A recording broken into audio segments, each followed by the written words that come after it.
What's good? What's happening, everybody? It's your boy Ferris Muthana, and welcome to another great episode of Good Friends, Better Earls. Today, we're going live, especially at 5 o'clock, because later on, I'm going to introduce you to a very special guest that's going to be joining us in a bit.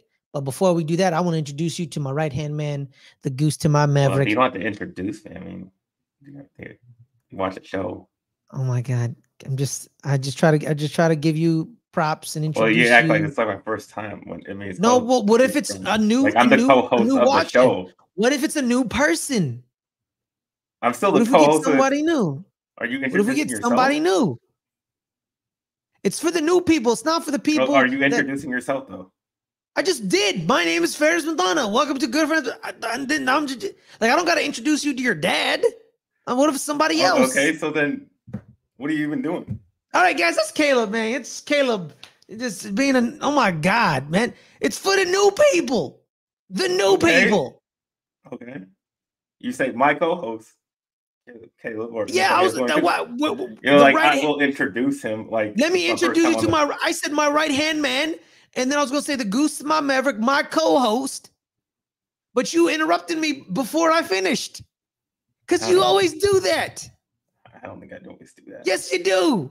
No. God. You're I'm Joker, you're Lawrence. That's what this is. But Lawrence actually follows instructions. You don't remember who that is, do you? No. Who's Lawrence? Batman 89. I don't. You never watched Batman 89? I did. I don't remember Lawrence. He's Jack Nicholson's main henchman. That's Bob. Well, he said Lawrence when they were breaking up the. Bob is his right-hand man. No. Remember when they're in the museum and they're destroying the art, and he says, "Lawrence, let's expand our horizons." Well, that's not his right-hand man. His right-hand man is Bob. Then why the hell did he say Lawrence? I don't know. Okay, before we introduce our guest, we gotta get down to the bottom of this. Lawrence, the boombox guy. Oh, the boombox. That's not the right hand man. Bob is the right hand man. Yeah, you're right. Bob is. Say your dad wants to be the co-host. Should replace you with another Ochoa. Seen that? Yeah, no. All right, but without further ado, shout out to Lawrence, the boombox guy. Shout out to Bob. But shout out mainly the reason we're streaming at 5 o'clock because we want someone special on the show, and special guest, special time, special analysis. So one, the only, he is the conduit, huh? He's a boombox guy. No. He's the conduit of truth in this world of lies. And I mean the world of lies. I mean the world of football where people lie about their team. But this man is honest about his team, about your team, and about my team. I mean, he hates my team, so I don't know. Well, everyone hates your team, so it doesn't make anybody really that special. Everyone hates you, and justifiably so. You know what I mean? The one, the only, the proprietor and leader of the RougPod. 1, 2, 3, 4, 5, 6. 1/6 of the Ravens roundup. Or is it 6 or 7? It's one of them. I think there's 6, sometimes there's 7, depending on it. And the main member of LBHT crew, a crew we're a part of. It is the one, it is the only. It is Hendo from the RougPod. Hendo, how are you, my man? I'm all right, and yourself, Harris. I'm doing good. I've just noticed 2 things on this Friday evening. One, record for bum scooping. Like, you just came in the stream, wrong information. That's a good point. Secondly, you validated all of us in the fact that you don't support us because there's never been 7 people on the roundup ever. No. So it's Coach Chris Brodney, Mike Jose U 6, and then one time I saw a 7th person there too. Yeah, I did. I did see it. Let me ask you this question. When that 7th person was on there, were the rest of the 6 of us there, or was it 5 of us there? No, it was you 6. You sure somebody was missing? Yeah, no. It was the dope dude from the draft show with the glasses and the beard. Curry? Carey. There it is. Yeah. He was there. He wasn't on the Ravens roundup while all 6 of us were there. Let's move on. We're not here for that. Dang, bum scooping again. Wait. Okay. Move on. You got me, I guess. I miscounted. I misremembered, man. Hey, man, my body hurts. Leave me alone. My brain not working. You know what I mean? So it happens. But take that button off and release the oxygen. But I have space. There's space. You see this? Space. You see that? Like there's space. What's up with this? Speaking of not having space, the New York Giants had no space in the process of losing to the Washington Commanders. That was a bad day. But someone who had no space whatsoever, no space for happiness or joy, the Dallas Cowboys got beat down, I believe, 40-45, I believe. I mean, we don't have to tell a specific number. Was it like 46, 44-16, something like that? 44-19. It was Yeah, basically like they treated y'all like the Carolina Panthers because I think they beat the Panthers 47-19, right? So yeah. Right.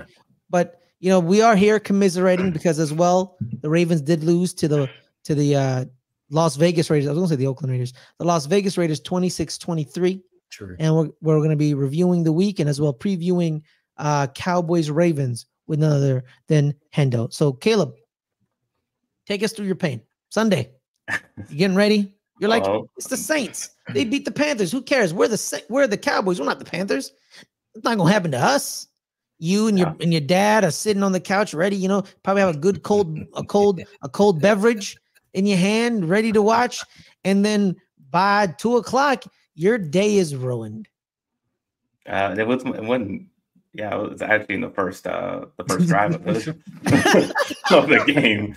It was gonna be a rough day because they went right down the field just in like 7 plays. I think it was just every single play was just shredding our defense. I mean they just had no problems. There was no resistance for their offense. The defense played horribly. They had a horrendous day. It immediately starts with up front, the line of scrimmage, defensive line, the interior defensive tackles. They suck. All of them suck. They cannot stop the run, and and it's been that way for a long time. It's not just this season thing. It's been last season things. It's been the season before that. That's why we put a lot of resources to try to do that. We tried to draft the first round pick, defensive tackle, run stopping guy, and he's just a failure. He's a complete bust of a pick. Mozzie Smith. Mozzie Smith. He can't play. He can't do anything. He's not a good football player. He just gets pushed out of the way like it's nothing. The other guys we signed are ass. They're so bad that we're literally put Jordan Phillips on the IR when he doesn't even have an injury. We just say you suck. Just go away. By the way, we won that trade then. I mean, it's just so bad, and we just have nothing. We have nothing there in the middle. We can't, and then it doesn't help. Like our linebackers can't when the defensive tackles, don't have any push. They get pushed back into the linebackers. They get blocked as well, and they can't do their job. And so you have a big old wide open gaps every single which way that they're running the ball. And Michael Parsons gets totally walled off when they run right at him. It was exactly what the Packers did in the playoff game, and he completely becomes ineffective because he's just not big enough. He's not big enough to take a bunch of blockers on that edge. And he's a pass rusher. I mean, he can beat the guy in front of him when he's pass rushing, but when he's trying to stop the run, you got to put him at linebacker if you're gonna on run plays, because if he's a defensive end on run plays, he's gonna get blocked. Washed out. He gets washed out, man. He gets washed out easily. That has been his deficiency. He like as a passer, he's like Caleb. I think we talked about how like you guys are very good pass rushers. Yeah. And then when they're that's very good, but running the ball, you can't stop nobody. Like I talked about on Hendo's LBHT's show. But you want to know how bad this game was, guys? Every single time after every game completes, the NFL does like a highlight tape or highlight reel of the game, right? Usually it's about 10 to 15 minutes. Saints, Cowboys, 37 seconds. 37 seconds. Because there is no highlights for both teams because only one team had highlights, and the only highlight we have is a 37-second highlight of Alvin Kamara scoring this touchdown. That's how badly this game is. He had 4 touchdowns. They could have done an Alvin Kamara highlight just for the whole. Yeah, they could get like 4 minutes. Yeah, like and how he got the touchdowns. It's just every single play is just blocked perfectly. Nobody's getting off their block. Everybody. I mean, it's just like how you draw it up on the whiteboard. Like this guy's gonna block, this guy's gonna block, and that's exactly how it worked out in the game. Like it's amazing that everybody completely gets blocked absolutely perfectly. Nobody's trying to get around their defense, and when he's just walking in the end zone, nobody, the secondary doesn't even make an effort to try to tackle him. They just go and they go right into the end zone. I like it. Hendo, man, you think the Cowboys went a little too cute? And they don't have enough hog mollies up front. They're doing this hybrid linebacker safety, trying to do this new age defense. Well, now we gotta go. What is old is new again. Big linebackers, 6'4", 250 pounds. Are those being brought back because of the way the schemes are rolling up? Heck no. Bring them back for what? First of all, if you start bringing back those big linebackers, they can't cover. And I guess for personnel reasons, the Cowboys went to that, using safeties as linebackers because they had to a couple years ago because of injuries. Yes. Especially with, Leighton Vander Esch, with him going down and some other guys. Yeah. Him and Sean Lee, right. We just didn't have any linebackers. So they had to put safeties in it, but the safeties were too light in the britches to stop the run. So what happened was, they went through that phase. So you thought when Mike Zimmer came, he was going to come in and bring that old Cincinnati defense and maybe do something a little bit different, but I guess you're saying a little more the same, but it is only 2 games into the season. So it is. Obviously the hope was to get this fixed. It hasn't gotten fixed. With a different defensive philosophy, you thought, things would change it, through 2 games. It really hasn't. And the biggest thing is that I don't understand why after the game that Overshown had in week 1, he had a great game. And he only plays 13 plays on defense because we're in a base package. But Zimmer says, "Oh, we don't play Overshown in the base package. We only play him in, whether we're playing nickel or dime or whatever." So he's not. I don't understand that. But the rookie's the starter. Rookie Maris Leofau's the starter over Overshown after that game. That makes no sense. I don't give a damn what package you're in. You put Overshown out there because he's the best linebacker you got right now. Y'all sound like the Ravens. We're not gonna play our best players. We're just gonna throw guys we like, man. Exactly. Love it. Yeah. I love it for this upcoming week. You can't stop the run. You don't run the ball. Listen, I love it. Yeah. Well, I'm about to get on the offensive side. For the most, I'll talk about that now. On the offensive side, I mean, it was okay because we did score the first 5 out of 6 drives. We did go score. The problem was we could not convert on the third downs. Which made us kick field goals, and honestly, if we could convert first downs and we were scoring touchdowns, it might have been a different game because we would have been kept up with the scoring at that point because it would have been touchdown to field, touchdown to touchdown instead of touchdown to field goal. So it would have looked maybe a little different. We still wouldn't have stopped them, but we could have at least kept pace in that way. So maybe they changed their philosophy in the second half, but that was the thing. We didn't have Jake Ferguson, and that's a big reason why we can convert those third downs because he's the guy that Dak would go to on a lot of those plays, and we were missing that. And then nobody else can get open except CeeDee Lamb. Like nobody. Like everybody outside of CeeDee is just not good. Like they're not. It may be because Cooks. He just hasn't fit in this offense. Like he's been to a bunch of teams and he fits with all these other offenses. Guaranteed 1,000 yards every single year prior to Houston. Quarterback guaranteed. For some reason, we don't utilize him well. He's not getting open. We can't seem to find him, and it's just everything after that. Jalen Tolbert is a non-factor. Jalen Brooks falls down on a goddamn route, on an in route, and lets Dak get picked off. I mean, that goes perfect ball where it's supposed to be, and he just falls down on the route and the ball gets intercepted. And it's things like that. It's just like they're bumbling and stumbling all over themselves. The receivers we can't get nothing out of them. Shout out to Brian Schottenheimer, guys. It's the football gods. It's the curse of Amari Cooper. So CD Lamb is the only thing that Dak can go to. So he tries to force the ball in the second half to him. He throws in double coverage right into try to fit it into CD Lamb, and he gets picked off. So yeah, it's just but who else he's supposed to go to? Nobody else is getting open. So he's just trying to say here, try to make a play, CD. But yeah, and that's just how that goes. And then yeah, the run game is horrible. It's horrible. Non-existent. The running backs are just not good. They're not good. And we're again, it's not blocked well either. We open no holes for them. So even if they did have something in them, they're not getting any space to work with. And so it's just, and it's not even the rookie. It's just the rookies. You know, it's Terrence Steele getting worked by Granderson off the edge. And then you know what's crazy? Mistakes. You know what's crazy? I like how people don't talk about how the Saints replaced their first round pick that they traded up for with like Carl Granderson and Nate Shepard. Like no one talks about how like Marcus Davenport didn't pan out with them because they're like, yeah, we'll move on. We don't care. We'll play some of these random dudes and we're still going to be good-ish. And it's like, yeah, you literally didn't, or you're not skipping a beat on this defense because, you know, they still have, you know, the old man River, Demario Davis in the middle with his, you know, young man, Peter Warren. And they have a trio of cornerbacks. You know, I don't think Marshawn Lattimore played this game. So I don't think or did he? Let me double check. I don't think so. No, he didn't. He didn't. Yeah. No, so it was Alontae Taylor, the rookie Kool-Aid McKinstry, Paulson Adebo. They were, you know, in charge of the back end.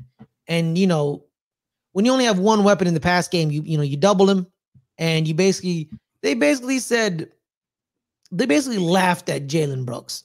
Like, one-on-one, you're gonna do nothing. Like, you're gonna do nothing. And like you said, Caleb, he fell. He literally fell. He literally fell doing his job. Like, that's what's crazy. So before you know, before you more trauma dumping on us, Caleb, I want to get Tony's perspective on this, being an outside fan on the game. You know, he's not a Saints fan. He's gonna hate like he always does, but okay. No, but you know, even in the hateration, there's some truth. Wow. Even in the hateration, there's still some truth. So I'm with you, Tony. So when you were watching this game, Hendo, what was your initial reaction to? Could it be a Saints thing or a Cowboys thing? What were you thinking? I thought it was the Saints thing. I figured, hey, who possessed Derek Carr, and why is this dude scoring on every possession of the 2024 season? 15, like his team has scored on every possession, and Derek Carr did not look like this last season. And I thought with Dennis Allen being the head coach, there was no way that this team could be successful. And I thought that the Cowboys were going to smash him, to be honest with you. Once again, I was foolish enough to pick the Cowboys and to pick them. Should never do that again because we know they disappoint. But I just think that a lot of the personnel decisions that Jerry Jones has made is costing the Cowboys dearly. Like I was saying, he should have never let Amari Cooper go. Like, no, you find a way to keep him and CeeDee Lamb. And now you have your two number ones. Nobody can stop you. Then when it comes to the running game, they could have had Derrick Henry. He moved to Dallas. And Jerry Jones is like, I want to make headlines. I don't want to make moves. So everything that the Dallas Cowboys are getting, they deserve it. And I can't wait for Sunday because if the Saints can do that to them, yeah. Well, we'll definitely talk about that in a bit. You know, we're going to preview Ravens Cowboys in a bit. But before we transition over to Giants Commanders, let's talk about a little bit more for you, Caleb. Caleb, we talked about last week about Kalen Carson, and we sang the praises of Al Harris. Yeah. UDBs did nothing because Rasheen Shaheen and Chris Olave. It's not even the corners. I don't even have a problem with what the corners did. It's the safety. The safeties had played so terribly in this game. Everybody's been talking about the two deep safeties. We played the two deep safeties, and guess what happened? Rashid Shaheed split those two deep safeties right down the goddamn middle, and Derek Carr hits them right over the top, and they look foolish. I mean, the safeties weren't any help to the corners. They played awful. I don't know why they even putting Wilson in coverage because he can't cover worth goddamn. Put Wanying Thomas. He's a better playmaker at safety, and just put Wilson for run plays because he's just a big hitter because he can't cover. But yeah, so it was mostly a safety problem with the coverage breakdowns more than it was the corners. I expect Kalen Carson to have his rookie mistakes because he is just rookie, but overall, I don't really have a big issue with what they did, considering everything else that was happening. That we weren't getting any pressure on the quarterback. Derek Carr had all day to throw, so I don't really blame them for this one. So, hey, speaking of they are talking about the deep safety and basically like Tampa 2 cover 2, and people are like saying, "Oh, it's increased." What's so crazy about it? Yes, because it's become a passing league, and of course, this was basically like this is how you stop passing. And the reason this didn't really, wasn't that you ran the ball back in the day. You ran the ball. Now people aren't running the ball. Mel Kiper famously, yesterday said we should ban cover 2 shell.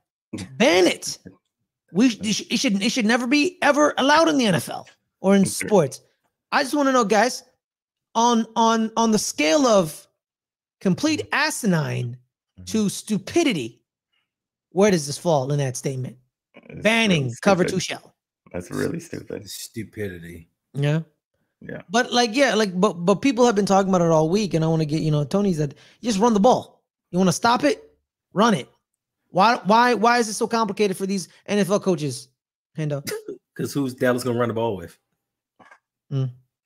It's true. But even at that, it's not even the fact that just run it. I mean, if you diagnose what type of coverage they're in, whether they're in cover 2 and cover 3, there are spaces in between the zone coverage that you can throw the ball. That's up to the quarterback to diagnose what they're in. It's not too hard to beat. They just, exactly. I mean, if they're in cover 2, you have the whole mid-range game wide open. If they're in cover 3, then they have certain zones between the safety and the corner where you can dump it off to. Like, just know how to diagnose it. You don't need to ban it. That's ridiculous. All right. Anything you would ban? Dallas Cowboys hype. All right, yeah, because it's always there, and it just fizzles out. No, Hendo, I don't. He didn't say NFL. He just said, "What would I ban?" Yeah, no, but Tony, I wouldn't ban that. You know why I wouldn't ban that? Why? Because when they lose at the end, it is so glorious, though. Like the euphoria we feel when they cut to the crowd of Dallas Cowboy fans every year, like clockwork. When they're losing and it's like 10 seconds left in the game, and Dallas Cowboys fans are crying in the stands. And the broadcast network said, "All right, guys, time to shine. Find me the saddest Cowboys fan." And all the cameramen pan to the crowd, and they find the couples and the dad with the 3 kids, and it's great to see. It's amazing. That's terrible. Yeah, but it's euphoric. Shout out to the Cowboys fans. But before we transition over to the Giants Commanders, guys, shout out to the people in the chat. Shout out to Leo. Shout out to the homie Adelia. We got Brodney in here. Brodney right here says something very is. It's still the 3rd most called fake coverage. It's don't listen to Kiper. Yeah, who loses? Mel Kiper should be retired because he put his career on Jimmy Clausen and he never retired. I don't like a man going back on his bet. You know what I mean? I don't like that. I don't like that. But now, speaking of someone going back on his bet and it backfired, me guaranteeing a victory for the New York Giants. Yeah, lost me my parlay. Yes, I lost a lot of people their parlay because, Tony, you want to hear something amazing? People believed in the Giants? No, something more amazing. It's not good amazing, but it's amazing. No. And what's that? The New York Giants are the first team in NFL history to score 3 touchdowns. Right. And their opponent to score 0 touchdowns. And still lose the game. In regulation. Yes. In regulation. It was, I believe, 1,312 to 0. Now it's 1,312 to 1. They find new ways to break my brain, guys. New ways. And then, fun fact, I find out that Graham Gano got hurt during the game, not outside the game. So that's not nobody's fault. He gets hurt chasing down the return man. The hamstring just, you know what I mean? It happens, So it's not, so it wasn't like governmental organizational malpractice. So I'll take that back because I yelled about it on the shows a couple of days earlier. So I'll take that back. But sweet baby Jesus, just finding new ways to hurt me. Just finding new ways to hurt me. Thank God I didn't call this game play-by-play. Thank God I had technical difficulties on Sunday. Thank God. How do they keep hurting you? I'm not understanding. That's like if you have a girlfriend and she's constantly cheating on you and you catch her cheating on you for the 5th time, how can you be hurt by this? Because you know she's a cheater. That's and you chose to stay. That's a good point. That's a valid point. You know what? I rescind my time. They don't keep hurting me. I am just hurt all the time. You just love that. It's just a constant state of pain, really. You know, masochism, basically. That's what it is. It's very bad. But there is a bright spot. 2, actually. 2. Malik Neighbors. Yes. Man, the whole offense. 18 targets, 10 catches, 125 yards, and a touchdown. I mean, he had the drop in the most important part of the game. Yeah, but I'm not going to blame the loss on him because he kept us in the game, okay? He kept us in the game. He did everything that he was expecting. Lost the game too, though. Well, you know what? It is what it is. It happens. It's fine. But, you know, shout out to Jay. Shout out to Greg. Jay says, will the Giants power rusher get his first sack? No, he won't. Because I feel like we lost that trade. Because already? I should have listened to Rodney. Rodney said he doesn't get a sacks. He's not going to get you a lot of sacks, Ferris. It's not going to help. And I'm like, you know what, Rodney? I'm just going to revel in your pain because you're a little mad. And I didn't see through the truth. I was covered glasses. And the defense sucks. The defense absolutely sucks. Brian Robinson had 17 carries, 133 yards, 7.8 yards a carry. That's just pure. Brian Robinson? Brian Robinson Jr. had over 130 yards rushing. Yes. The Commanders overall as a team had over 215 yards rushing. And run defense, it's all about want and, you know, and just size. We have the size. It's not like we're small. Pause. Thank you. It's just they don't know how to. They just don't want to do it. I understand. You know, and then you see the defensive tackle depth. You see the defensive tackle depth, and it's one dude with 3 randos. No offense to Raheem Nunez Roches. No offense to DJ Davis. You know, Jordan Riley. But what? Where's the depth here?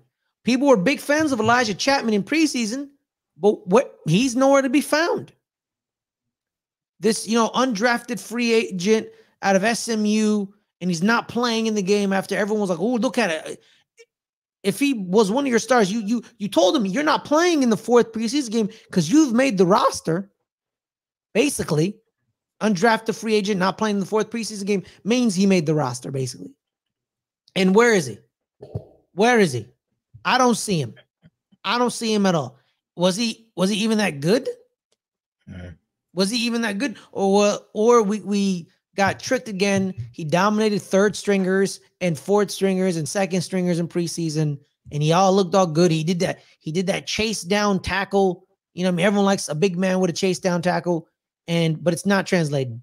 He came in the game. He had 1 tackle. He didn't do much, just like Jordan Riley. And it's just they're just big.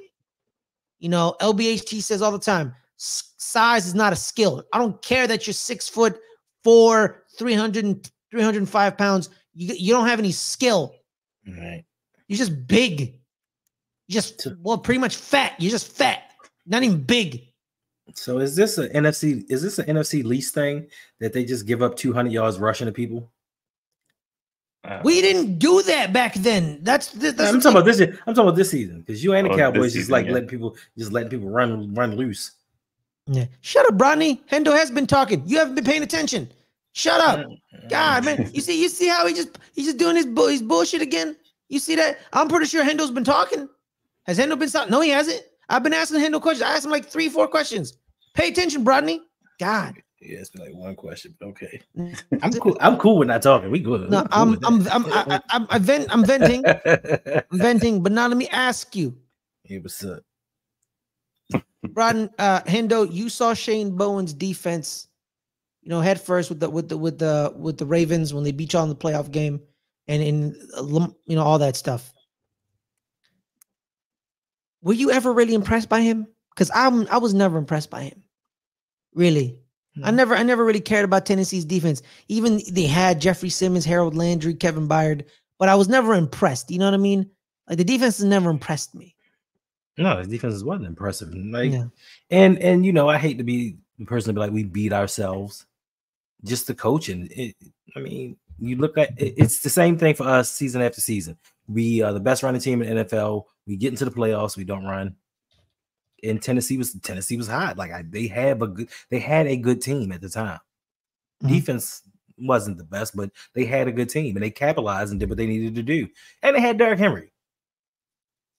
Yeah. It's just unfortunate that we can't replicate that having a good team in Derrick Henry leads to success because we are 0-2 right now. You think it's organizational malpractice where you get a bunch of players to fit Wink Martindale's defense, and then you hire a defensive coordinator who doesn't run the same thing, and the players are just readjusting? Well, I just think it's just malpractice in hiring Wink Martindale. First and foremost, he sucked in Denver. He wasn't really good. Like he had a hot year or two, but he sucked. You bring him to Baltimore around a bunch of talent. He misuses that talent. Like he was never really a really good defensive coordinator. But for some reason, he just keeps getting, nepotism and just friendships throughout the league. He just keeps getting jobs. But for some reason, the Giants felt like, hey, you didn't mess it up too much in Baltimore. Come out here and see what you can do.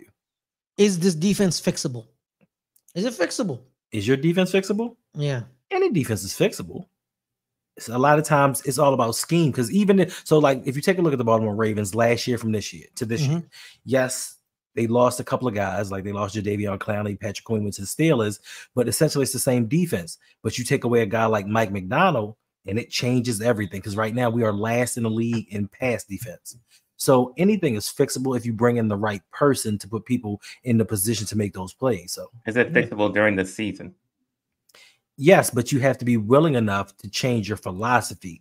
I can't speak about New York or Dallas, but I know in Baltimore, we have something where when we go into a season with something, we don't deviate. We don't have any alternate plans to do something else, and nor do we make adjustments. So what we have is what you're getting. So for y'all, I hope, and Mike Zimmer is a good defensive coordinator, at least he was with Cincinnati, but no, he was with the Cowboys too. Yeah, he was. The only reason we made the playoffs in 2003 is because our defense was really good. His offense was horrible. Yeah, it's just finding the right ways to put your superstars in position to make plays, like Micah Parsons. You got to find a way to keep him out the run game.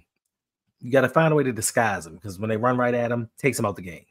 Dexter Lawrence, I don't know, he can't do it by himself, and they need Brian Burns to come in and do something. And Brian Burns, he's going to pan out. Was he worth $130 million? Nope.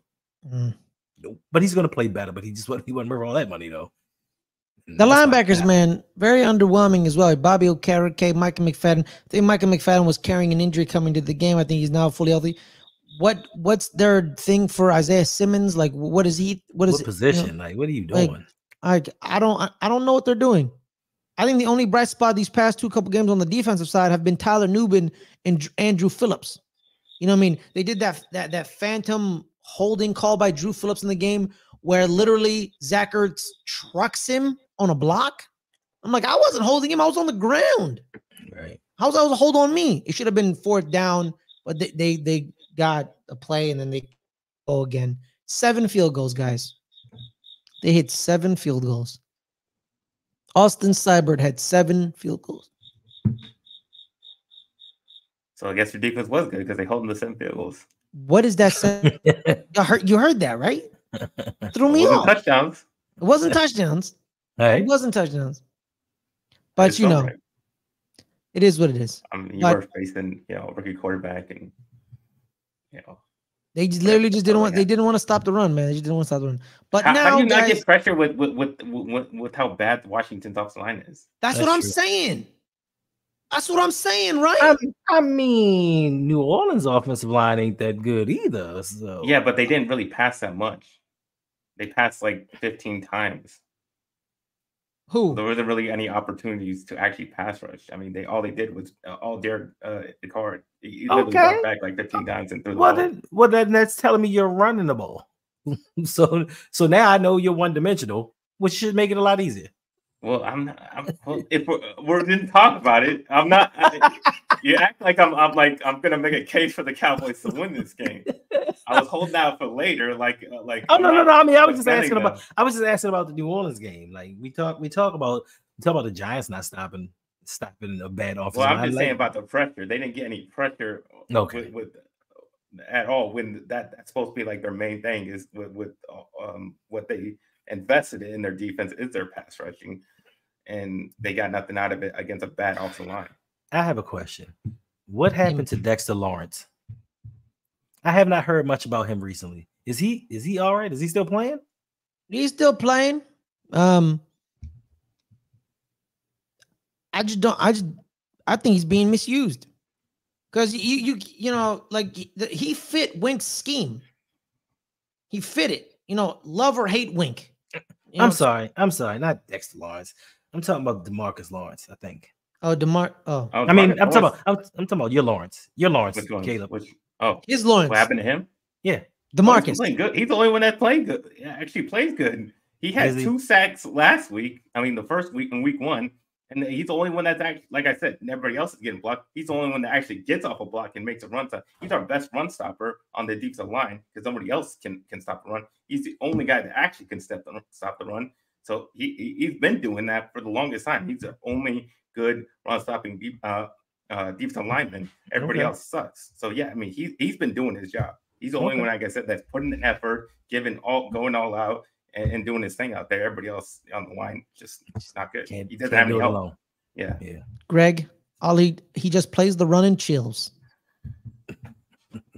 No, Brodney, you can't have him.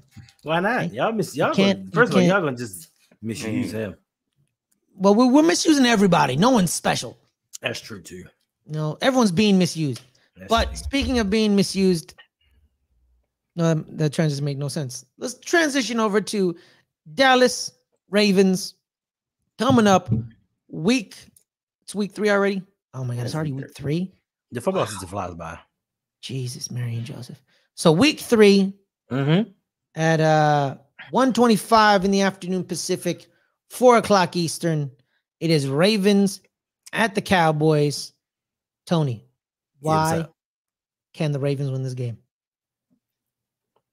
Why can they? Yes. How can they? I mean, why can they? Lamar Jackson. They have Lamar Jackson. They have the league MVP at quarterback. They have Derrick Henry, one of the best running backs in the league over the last 9 years. Is he still there? It's hard to say. You're about to find out this week. Ain't me? It's gonna be a revenge game for him. But more importantly, if we just take a look back at last week, the one thing that the Ravens do really well is run the ball, and they have for the last several years, especially since Lamar Jackson's become the starting quarterback. And Dallas can't stop the run. This makes for a bad combination. Now, your first round pick, he's supposedly hurt. Who else? Trayvon Diggs is supposedly a little banged up. So there are certain things that the Ravens can take advantage of, more so than I do think the Saints can. Now, the skill position guys, as far as Rashid Shaheed and Chris Olave, we don't have that guy. We have Zay Flowers. We have some other guys that can kind of dink and dunk, but I don't think that the Cowboys can actually man up and stop us. We can stop ourselves. But if the Cowboys go in this game and emulate what Max Crosby did with Micah Parsons, it could be a very long day because the Ravens don't have a great offensive line. Actually, they probably have probably the worst offensive line in the NFL. So if Dallas can actually do something defensively, they can make a game of it. And also they have to establish, Dallas has to establish the run, because if they think that they can just go in and just pass the whole game, you better bring down. Why can't we not pass the whole game? Like you said, you have the worst pass defense in the league. It's 2 games, but also we can apply pressure, and there's no telling.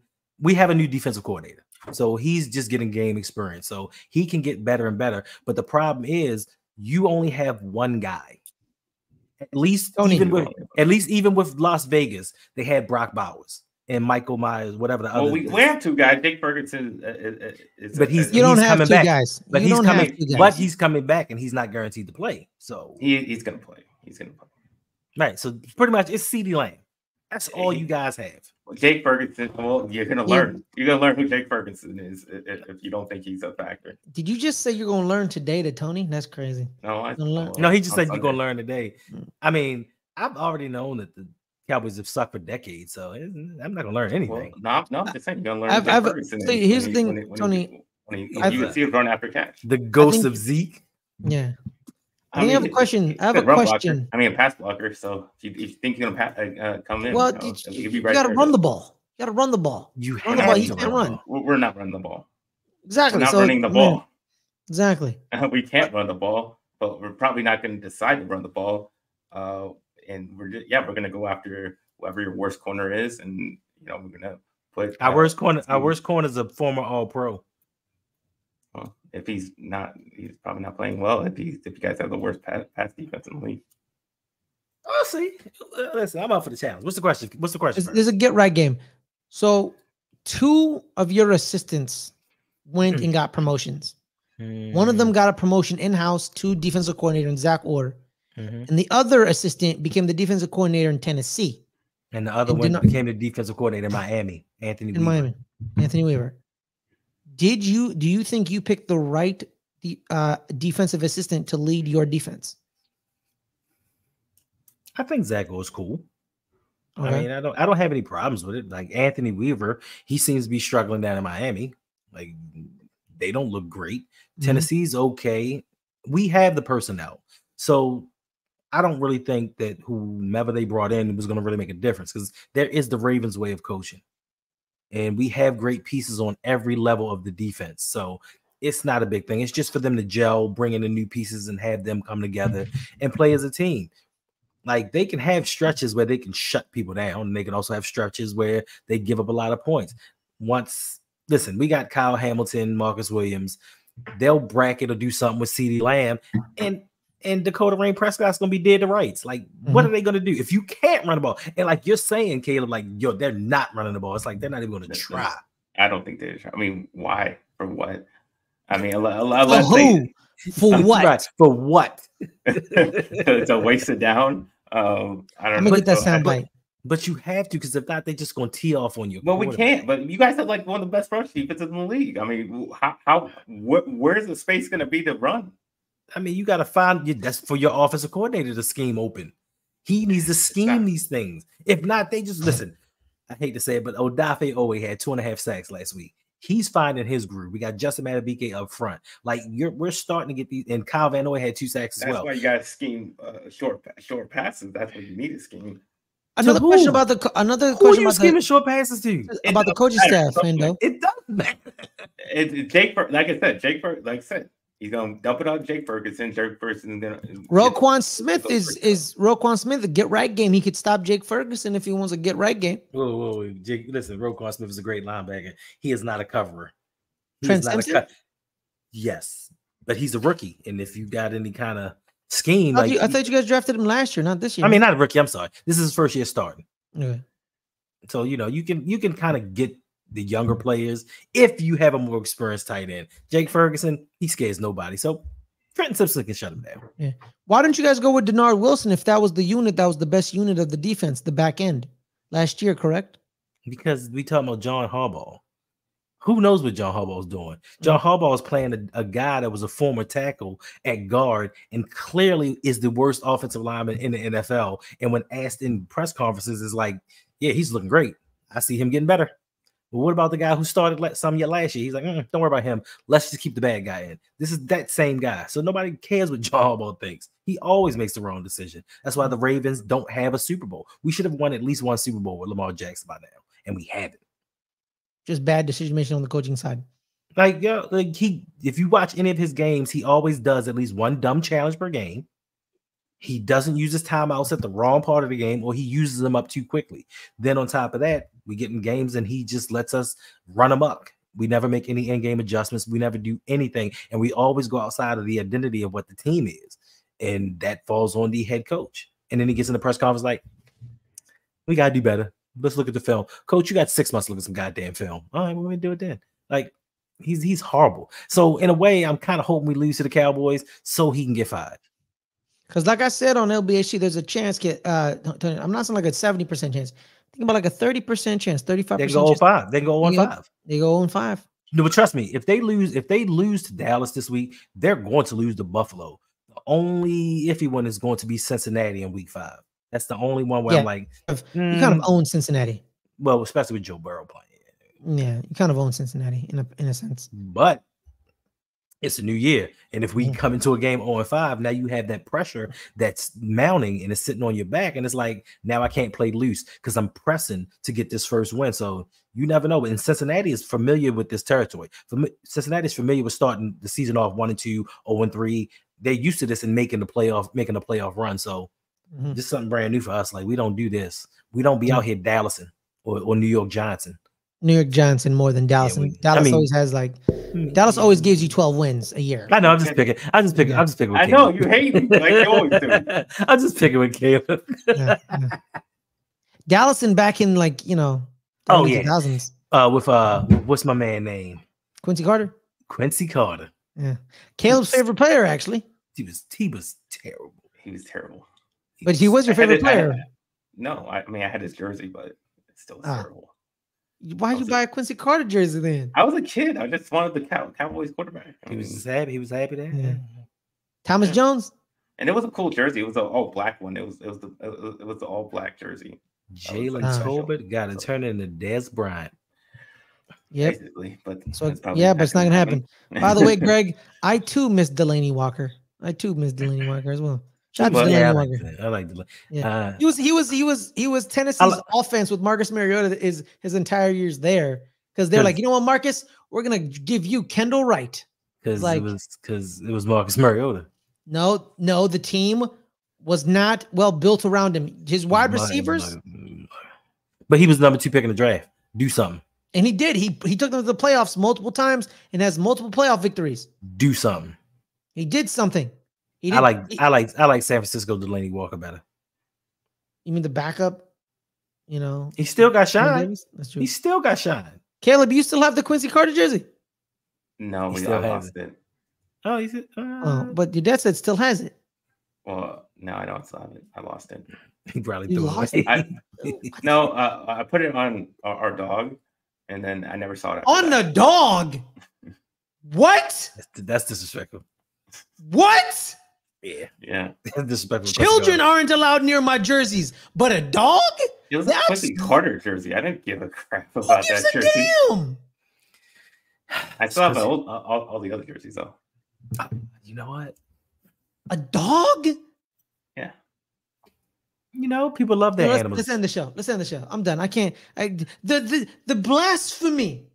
First, the jersey neglect. First, calm down. It was Quincy Carter. It was Quincy Carter. Calm down. It was Quincy Carter. No. But he said it was some special black jersey that they never really did, and it was. It wasn't still faded. But it was Quincy Carter. You should be ashamed of yourself. I'm not. I painted in my Julius Jones jersey. It's all. Julius Jones, not Thomas Jones. Wait a minute. Listen. You finally know who he is first? Yeah, I do. Because we had this conversation and he was like, Julius Jones, who is that? And I'm like, that's Thomas Jones' brother. Thomas Jones, who is that?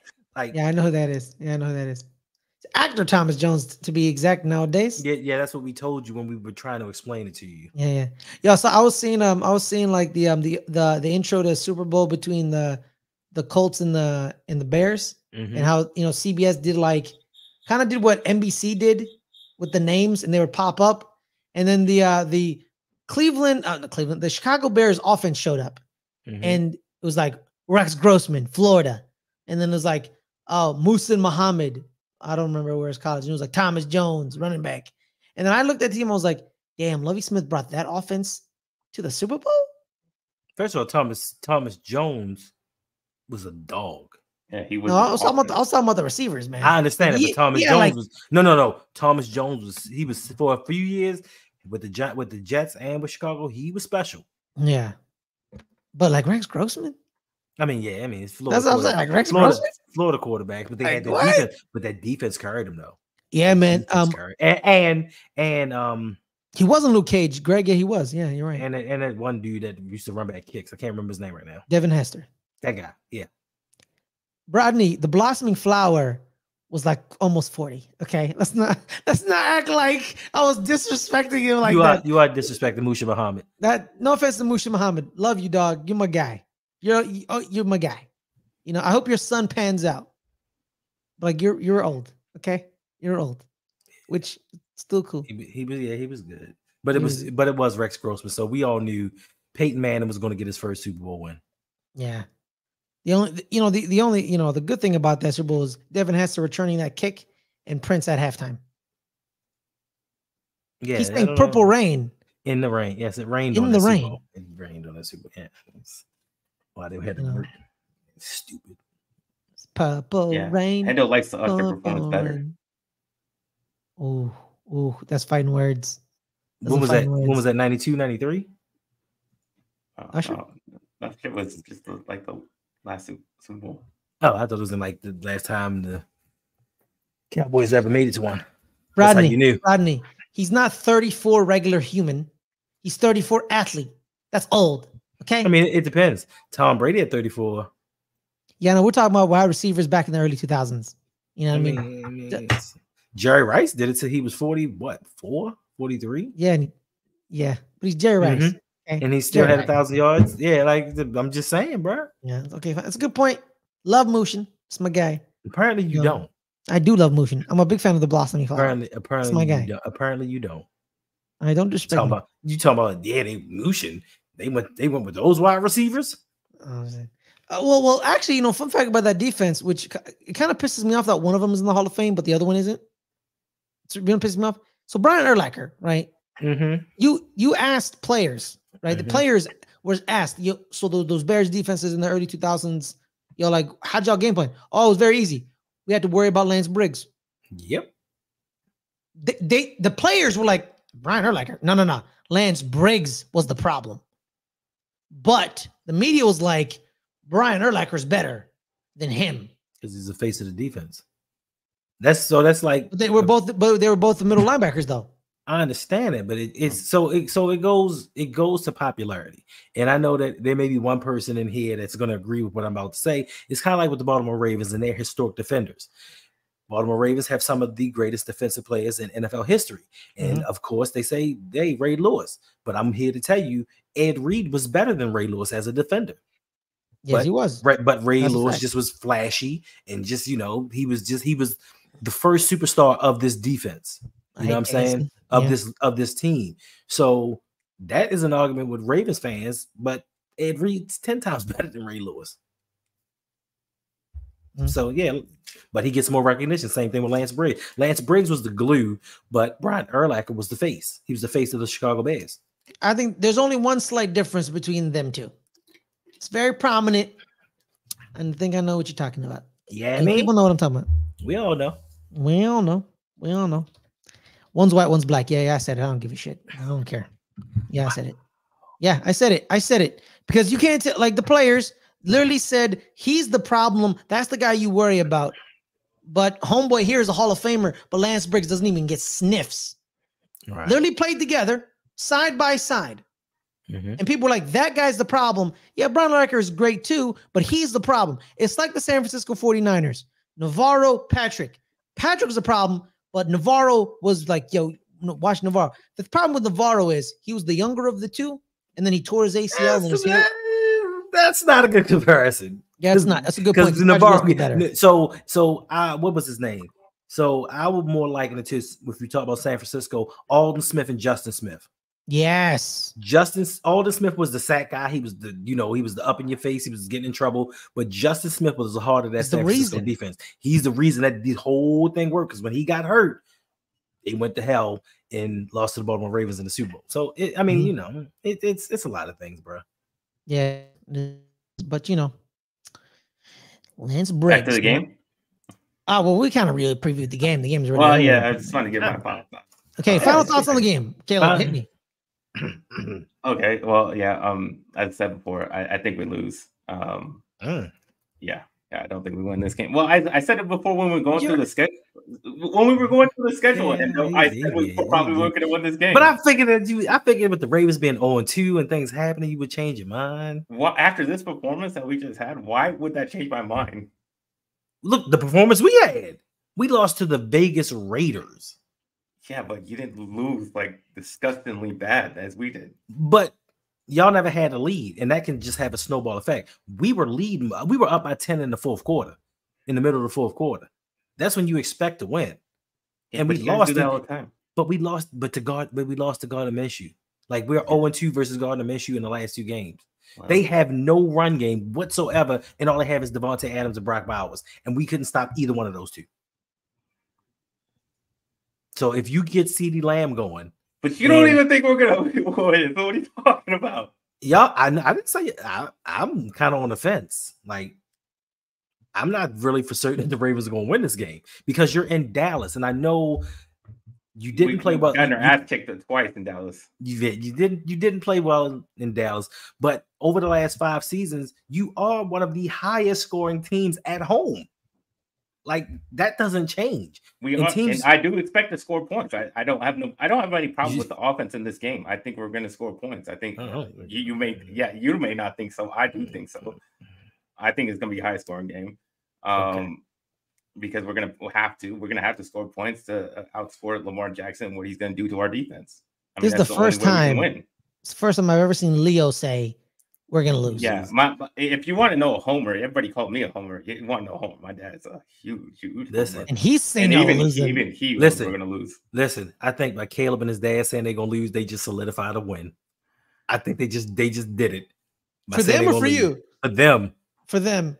Now they're going to turn around and win just because they both said they're going to lose. Yo, speaking of a third Cowboys fan, I just hope it's not embarrassing. Exactly. I hope it's not embarrassing. You beat the Ravens once. You beat them once. Yeah, we beat them once, and the last time we played in Dallas, actually, that was the only time. But yeah, when was that? About 8 years ago. That was 8 years ago. 8 years ago. Jesus, Mary and Joseph. Rookie because the last time we played them was the COVID year, and I think we won by 7. Because our quarterback was hurt. Yeah, that's what they like to say. Ravens he's here now. Oh, you couldn't beat. It's so hard to play Andy Dalton. First of all, he played with the Bengals and beat us all the time, so he knows the Ravens. So yeah, no excuses. But let's let's just focus on Dakota Rain Prescott. Let's see what the Ravens do with him. I'm not even worried about. He'll be fine. He'll be fine. That's gonna be fine. So last week, 1 touchdown, 2 interceptions is fine. 1 interception wasn't his fault. The guy fell down. The other one, he's just trying to force it. So the Ravens are 5-1 against the Dallas Cowboys. Yeah, they have in every victory, the Ravens have at least scored 27 points. At least 27 points. I mean, the first ever matchup between Ravens and Dallas was in 2000. Ravens won 27-0. 27-0. Yes, 30-10. We had a down year in 08. 33-24. Okay, so 08 was when we shut y'all down. Yeah, but we had a down year. There was but it was 33-24 though. I don't think that's a shutdown. No. We shut down Texas Stadium. Yeah. Oh, we closed it. That was the last game, and we shut Willis McGahee, Rolando McClain. Whatever his name is, McClain, the fullback. Ronaldo McClain, yeah. No, that was he was the linebacker. No, that was our linebacker. LaRon McClain, whatever. It don't make a difference. Both of them back to back, 75 plus yard touchdowns to shut the game down. Then 2012, the Super Bowl year with the Ravens, Jacoby Jones, may he rest in peace, running down the sideline, and I never forget. I'm gonna watch the DVD after this. The Dallas Cowboys special teams coach was just on the sideline. Why don't they do those anymore, guys? Like season DVDs, season review. What was the last one? Seattle. What was the last one? Seattle. I think I know they did the Ravens, and then Seattle had one, and I don't think I've seen one. We gotta bring those back, man. We gotta bring those back. How about this? You make a DVD. If the NFL not gonna do it, you do it. You do a highlights and make a DVD. I need to improve my editing skills. Ain't nothing but a thing. Takes practice. Yeah. You can get it. And then you guys beat them, and then the Ravens lost in 2016. And then you guys beat them in 2020. 2020. Yeah. Yeah. Shout out to the Ravens. 5-1 against the Dallas Cowboys all time. Fun fact about Giants and Ravens. Ravens shut down Texas Stadium. Giants opened up Jerry's World with victories. And let's not forget Lamar Jackson's 20-1 versus the NFC. Yeah, I was about to bring up that point. It's just that one. Who's that one? Who's that one? Daniel Jones in the New York Giants. Yeah. That's you can have that first. Thank you. It's the only thing I have. I just don't see our defense stopping Lamar Jackson. It's just, he's going to have a wide open gap in the middle when our defense tackles get pushed their ass back, and he's going to see, oh, look, a huge hole, and he's going to run right through it, and he's going to gain a bunch of yards every single drive. So we're not stopping that. And yeah, that's why we're going to lose. I don't have a problem with the offense. I think that's going to do fine, and we're just going to lose 31-27, something like that. Wow, you think you're going to score 27 points? Yeah, amazing. I do. Amazing. Yeah, I don't think you're going to score 20. We'll see. I mean, y'all still might win the game, but y'all might not score 20. We'll see. Y'all might win 19-17. I believe. What was the last DVD y'all bought? I think Dune. that Ravens. I bought a bunch of. I don't know. It was the Marvel. It was Marvel DVD. Yeah, one of them. Yeah, yeah. Well, it was Endgame. Yeah, Endgame. Endgame was probably the last. It was many Blu-ray. Blu-ray. How about Dune 2? I think. What? Dune 2. Yeah. You know that comes on the streaming service, right? Or was it Dune? I think about Dune, or was it Dune or Dune 2? That came out on the same streaming service. Yeah, I know, but I want it. I want to own it. I love Dune. I felt, But it's forever on the streaming service. Nah, we sure about that? Yes. I mean, the movie wasn't good enough to stay, but yes. Okay, all right. Let's end the show right there. All right, Tony, we're gonna be. What do you mean end the show? You did not even preview your own game. Nah, I don't want to. Okay, who did the Giants? Oh, the Giants played the Browns. We faced the Browns. We're gonna lose. We're gonna lose like 17-10. Oh, whoa. First of all, that Browns defense is nice. Y'all not scoring 10 points. Okay, 17-0. Nah, y'all gonna score 3.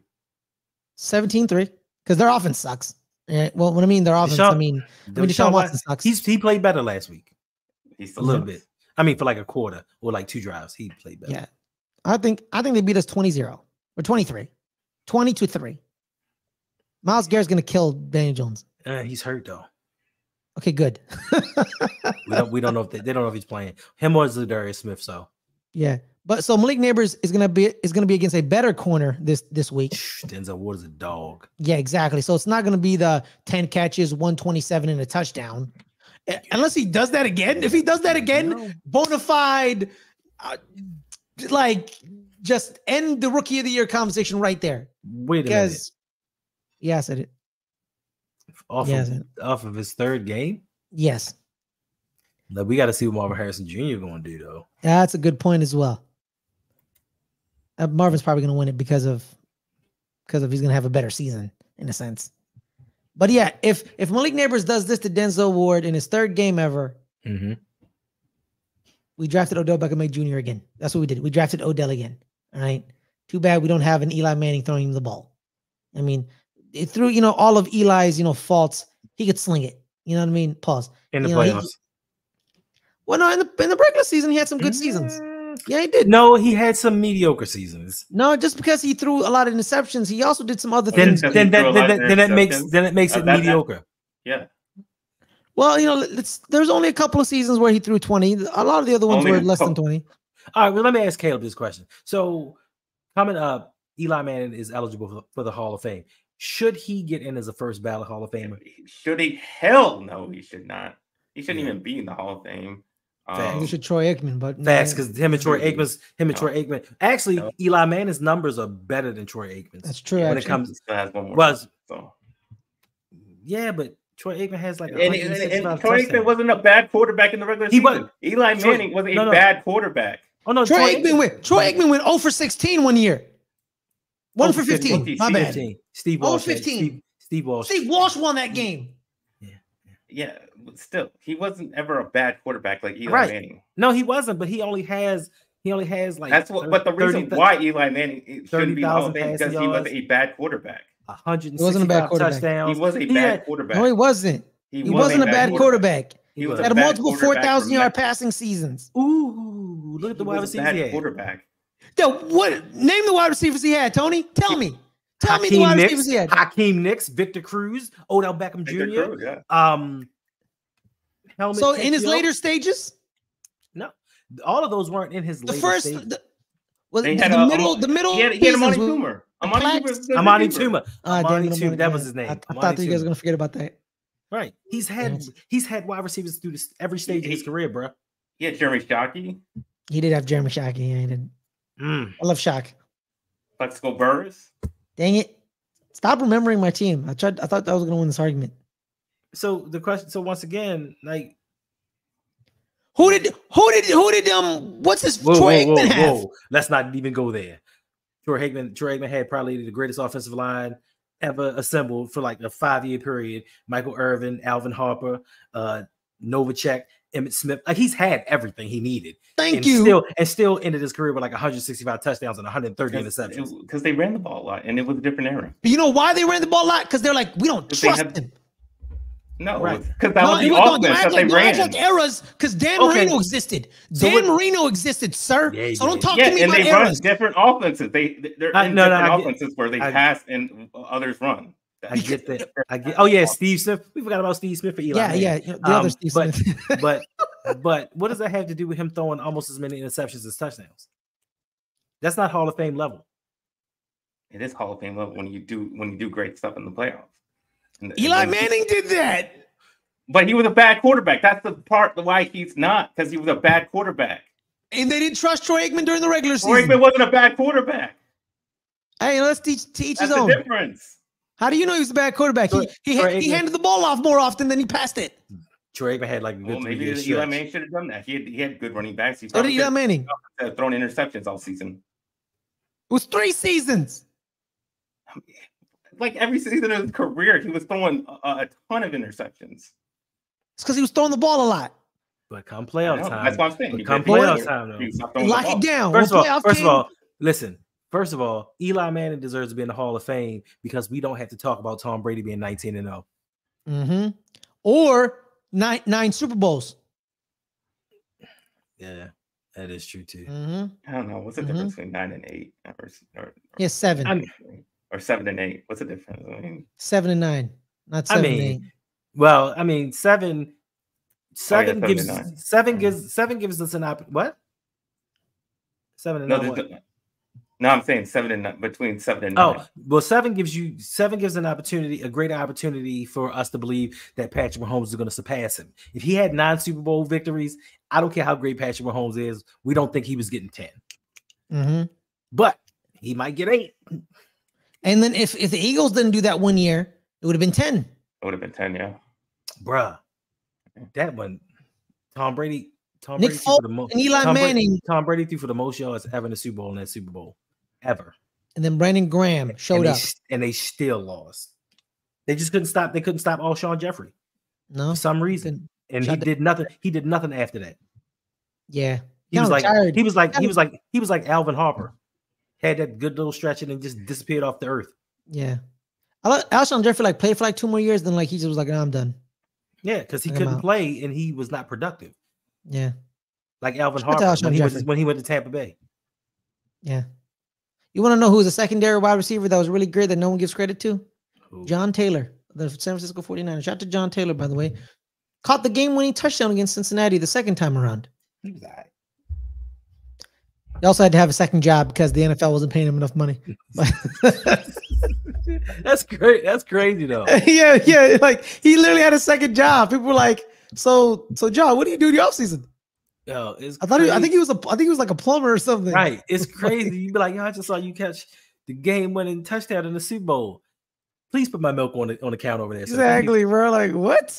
There was a pitcher from Oakland back in the 70s where he literally was like the best pitcher in the game. Right. And then he wanted his name was Vita Blue. It was an A. So bro, just give me a little bit more money. But the owners of the A's have always been cheap. It's like, no, I'm not giving you nothing, because I run this team and you'll accept this contract. And then he was like, screw you. And then he went to go be a plumber for a year. and then he came back, and then he I think something happened.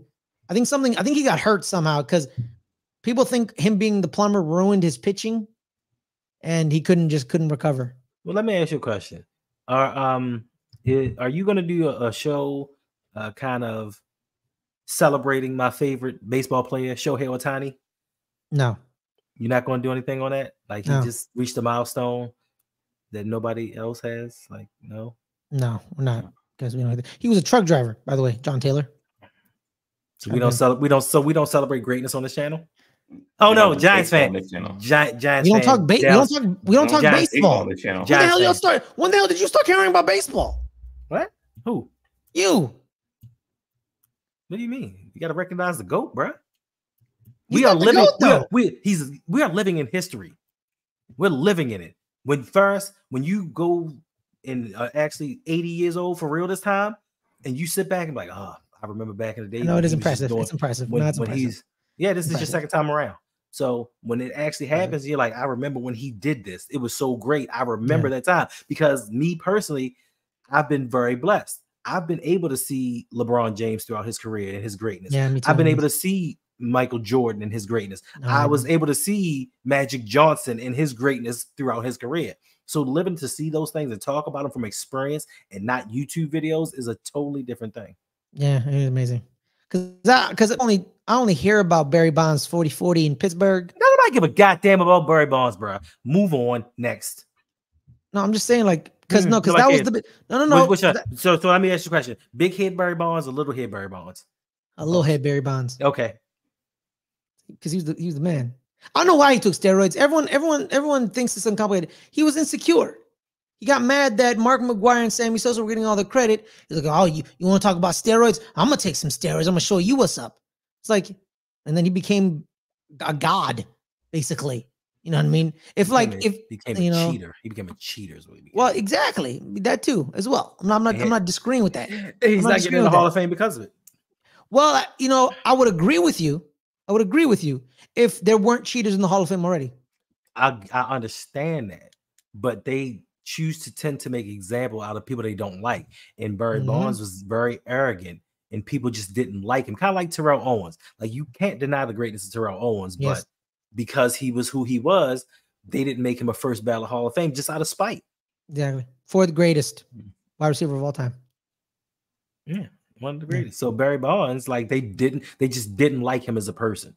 So that's why they're keeping him out of the Hall of Fame. Like, they look for any excuse they can.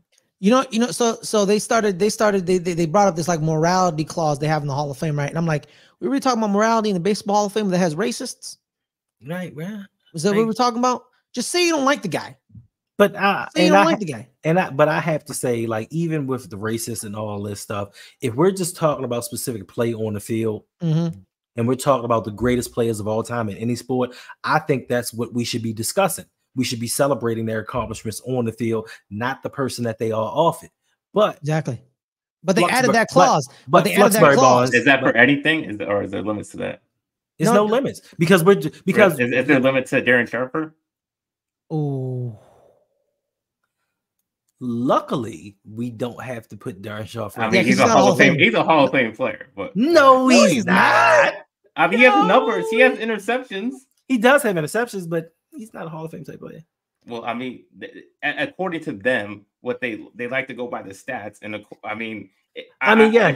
that stuff didn't happen, I bet you that he would be in consideration.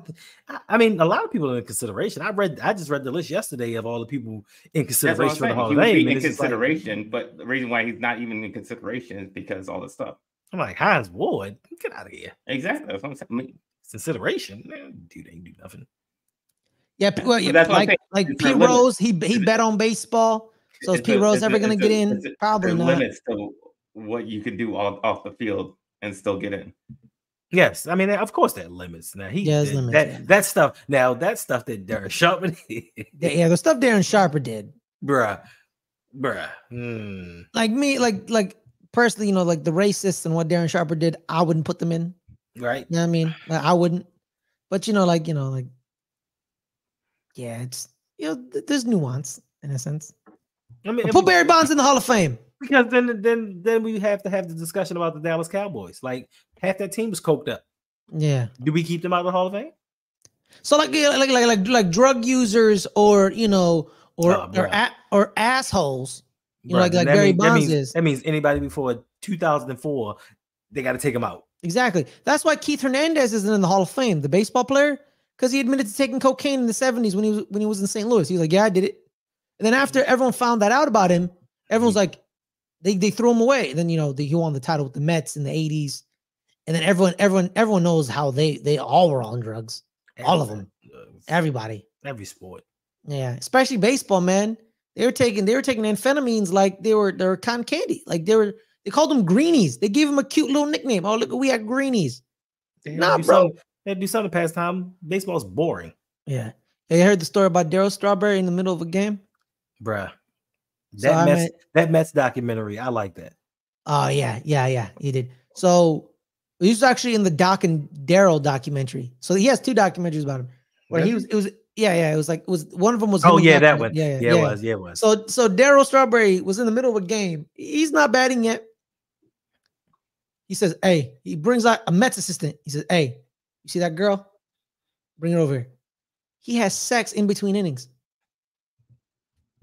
He had sex in between innings, man. Yeah, Strawberry was a wild dude. Yeah, he had sex in between innings, bro. Wild dude, bro.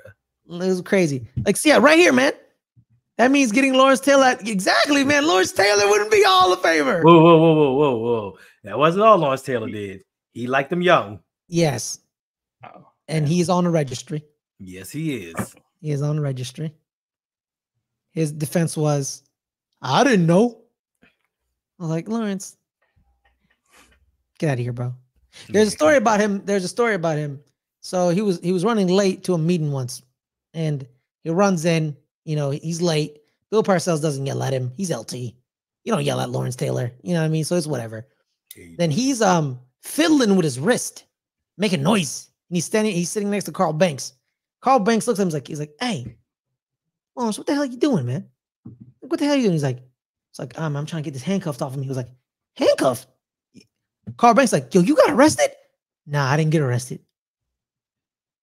It's like, what are you doing handcuffs? Let's just say I was running late because I was doing something last night with handcuffs.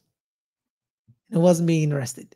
And Carl Banks is like, this man's a psychopath. Yeah. The story's better when Carl Banks says it. I'm sure. Whoa, really? I didn't know that about Collinsworth. That's crazy. That's crazy. It's a lot.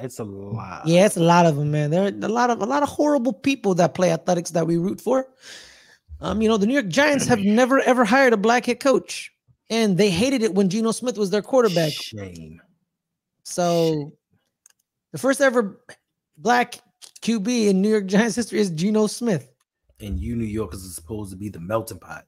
Yeah. Terrible. I dreamed about being the starting quarterback of the New York Giants, but then I thought about oh, wow, an Arab in New York? I don't think that's going to go down well. But, it is what it is. But why would it didn't have nothing to do with your athletic ability or your height or your size. Or... No. In this dream, I developed to be at least 6'3". You developed. Yeah. I was like 8. Wait a minute. I mean? But so you grew, you became athletic. And your dream was to be the quarterback for the Giants? But I'm just saying your dream was to become the quarterback of all the teams in the NFL. They were my team. Bruh. I was 8 when I watched them win the Super Bowl. I was like, hey, when I hit puberty, I'm going to shoot up to 6'3" at least. You know what I mean? But I mean, that could be another team that you dream of being a Super Bowl winning quarterback for, not the Giants. But it was the Giants because it was the Giants. That's right. That's right, my team. That's right, B. He can't set the edge. Getting that QB. Inside joke. Exactly. But on that note, everyone, Tony, thank you for joining us. No problem. Towards the end, we kind of went off the rails because we don't want to talk about the New York Giants against Cleveland because Cleveland's going to win. It doesn't matter. None of us want to talk football about our teams right now. Exactly, because it's a pure loser fest. But on that note, everyone, Tony, where can people find you, my man? You can find me at the RougPod on Instagram, Twitter, Facebook, TikTok, YouTube, wherever you want. I release videos at least 2 to 3 times a week. You might find me on LBHT. You might find me with some other people live streaming, but I just be out there chilling. All right. Thank you very much, man. Caleb, where can people find you? We're going to put your links in the description, Tony, by the way. I'll put them in. You can find me on NFL Caleb 22 on Instagram and Twitter /X. And you can find me on this channel on Wednesdays at 8 o'clock, betting the NFL. All we do is try to make you guys money. The episode for week 3, 5 best bets of the week. Go check it out. It's on the channel right now and make some money. I need to do all right, yo. Yeah, get that money. Thank you guys so much. My name is Ferris Blonde. You find me here every Friday, 3 o'clock Pacific usually. But these next 2 weeks, we're gonna change it. We're bumping it up to 5 because we're gonna have a special guest next week as well. Yeah. I won't tell you that yet. But we also have a special guest there. But thank you guys so much for supporting us. Hit that like button. Hit that subscribe. We have a new. We're no longer gonna do Patreon. We're on Coffee, or it's KO. Dash FI. It's like coffee or Kofi. I think it's coffee. So we're on that program. You can support us there. So make sure to do that. Hit that like, hit that subscribe. We're at 175, 25 away from 200. Keep sharing that. Keep sharing that link, guys. Keep sharing that link, and let's grow gradually, because that's what we in here. We're football fans because we're grinders and we love to game of inches. You know what I mean? A touchdown. Is that how we get it? But on that note, everyone, thank you so much for the support. Have a wonderful night and see y'all next week. Peace.